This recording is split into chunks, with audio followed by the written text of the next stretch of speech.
জাতিসংঘের সাধারণ অধিবেশন উপলক্ষে যুক্তরাষ্ট্রে অবস্থান করছেন প্রধান উপদেষ্টা ডক্টর মোহাম্মদ ইউনূস। বুধবার নিউ ইয়র্কে সাবেক মার্কিন প্রেসিডেন্ট বিল ক্লিন্টন আয়োজিত একটি অনুষ্ঠানে মাহফুজ আলম সহ 3 জনকে স্টেজে ডেকে এনে আন্দোলনে তাদের ভূমিকা প্রকাশ করেন ডক্টর মোহাম্মদ ইউনূস। কিন্তু তাদের মধ্যে একজনকে নিয়ে বিতর্কের সৃষ্টি হয়েছে। মঞ্চে ওঠা ওই তৃতীয় ব্যক্তিটি কে, আর আন্দোলনে তার সংশ্লিষ্টতা থাকা নিয়ে তোলপাড় কাণ্ড ফেসবুকে। গুঞ্জন উঠেছে তিনি নাকি আওয়ামী লীগ পরিবারের সন্তান। এমন অবস্থায় বিষয়টি নিয়ে চাঞ্চল্যকর তথ্য দিলেন প্রধান উপদেষ্টার বিশেষ সহকারী মাহফুজ আলম। কি বললেন তিনি, জানাচ্ছেন SI Raj. By popular demand of the youngest citizens of Bangladesh, Mohammed Yunus.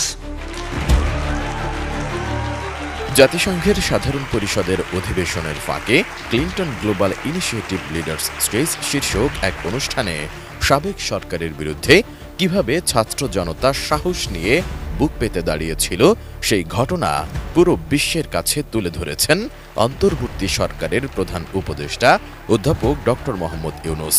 বক্তব্যের এক পর্যায়ে তিনি তার বিশেষ সহকারী মাহফুজ আলম সহ মোট 3 জনকে স্টেজে ডেকে এনে আন্দোলনে তাদের ভূমিকা প্রকাশ করেন। সরকার পতনের আন্দোলনে নেপথ্যে কারিগর হিসেবে তাদেরকে পরিচয় করিয়ে দেওয়া হয় পুরো বিশ্বের কাছে।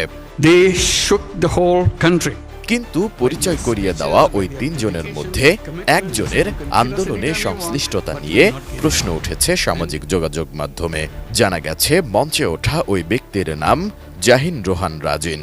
অভিযোগ উঠেছে ডক্টর মোহাম্মদ ইউনূসের সঙ্গে সিজিআই ইভেন্ট যোগ দেওয়া জাহিন রোহান রাজিন আওয়ামী লীগ পরিবারের সন্তান। এমনকি আল জাজিরার অনুসন্ধানী সাংবাদিক জুলকারনাইন তাকে নিয়ে স্ট্যাটাস দেন। তার রাজনৈতিক পরিচয়ও তুলে ধরেন তিনি। ফেসবুক পোস্টে অনেকেই জাহিন রোহান রাজিনকে আওয়ামী লীগের সঙ্গে যুক্ত বলে দাবি করেন।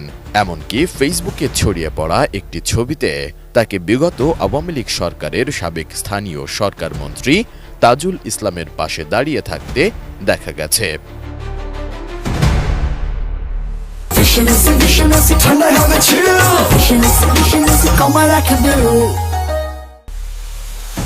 সোশ্যাল মিডিয়ায় যখন এমন সমালোচনা চলছে, তখনই 25 সেপ্টেম্বর রাতে বিষয়টি নিয়ে ফেসবুকে একটি পোস্ট করেন প্রধান উপদেষ্টার বিশেষ সহকারী মাহফুজ আলম, যেখানে মঞ্চে ওঠা ওই ব্যক্তিকে নিয়ে নিজেদের অবস্থান স্পষ্ট করেছেন তিনি।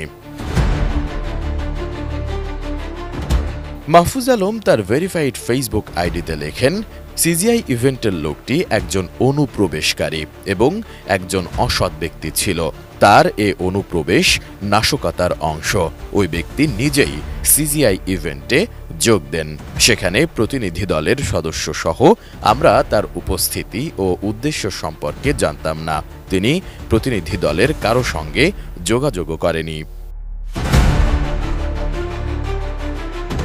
প্রধান উপদেষ্টার বিশেষ সহকারী তার পোস্টে আরও লেখেন, স্যার যখন আমাদেরকে মঞ্চে ডাকলেন, তিনি তড়িঘড়ি করে দাঁড়িয়ে আমাদের আগেই মঞ্চের দিকে ছুটে গেলেন।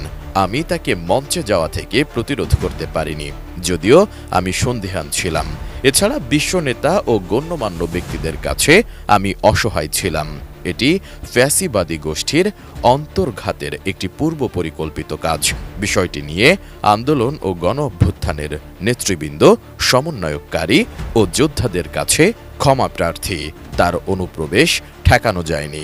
সেই সাথে আগামী দিনে গণ অভ্যুত্থানের প্রতিনিধিত্ব সম্পর্কে খুবই সতর্ক থাকা হবে বলেও জানান মাহফুজ আলম। এসআই রাজ, এটিএন নিউজ।